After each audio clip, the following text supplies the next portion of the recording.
এমন একজন লোকের সঙ্গে সবাইকে পরিচয় করে দিব, যিনি একজন মানবতার ফেরিওয়ালা, আমাদের এই এলাকার কৃতি সন্তান, আমাদের এলাকার একজন হোমিও ডাক্তার, জনাব ডক্টর ইব্রাহিম শেখ। কেমন আছেন ডক্টর ইব্রাহিম শেখ? আলহামদুলিল্লাহ। তুমি কেমন আছো?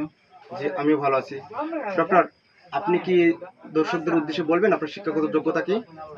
আমার শিক্ষাগত যোগ্যতা হচ্ছে আমি ডিএসএমএস একটু জোরে বলেন কমপ্লিট প্লিজ। করছি। ডিএসএমএস ফরিদপুর মেডিকেল কলেজ থেকে ডিএসএমএস কমপ্লিট করছি এবং ইন্টারন্যাশনাল অফ রিয়েল হোমিওপ্যাথি একটা ইন্ডিয়ান কোর্স কমপ্লিট করছি। Go back procedure of real homeopathy.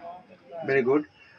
তো ডক্টর, আপনি শহর থেকে এই প্রত্যন্ত অঞ্চলে কেন এই প্রতিষ্ঠানটা করেছেন? এটা আমার উদ্দেশ্য। আলহামদুলিল্লাহ, আমি মানুষের একটু পাশে থাকার চেষ্টা করতেছি এবং মানুষের সেবা করার জন্য, যাতে মানুষ আমাদের গরিব থেকে মানুষের উপকৃত হতে পারে এবং মানুষের পাশে থেকে একটু সহযোগিতা করতে পারে।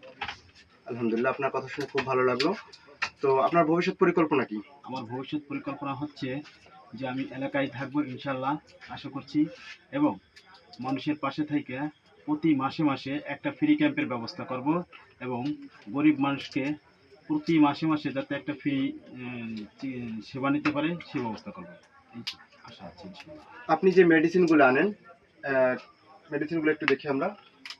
হ্যাঁ, অনেক মেডিসিন, অনেক, চারদিকে অনেক মেডিসিন। এই মেডিসিনগুলো কোথা থেকে আসে? এই মেডিসিনগুলো কিছু বাংলাদেশি আছে এবং বাহিরের বেশি বেশি মেডিসিনের তিনটা পার্ট আছে। তো একটা হচ্ছে হলো শততমিক, একটা হচ্ছে সহস্রতমিক, একটা হচ্ছে বায়োকেমিক।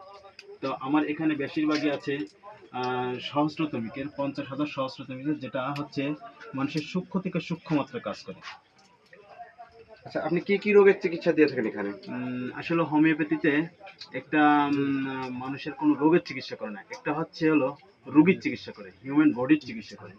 যে একটা মানুষ আসছে, সে মানুষটা কি রোগ নিয়ে আসছে, তার কি সমস্যা, সমস্যাটা কেন হইলো, কি সমস্যাটা কোথা থেকে আসলো, সেই সেই চিকিৎসাটা করে। আসলে হোমিওপ্যাথিতে কোনো রোগের চিকিৎসা হয় না।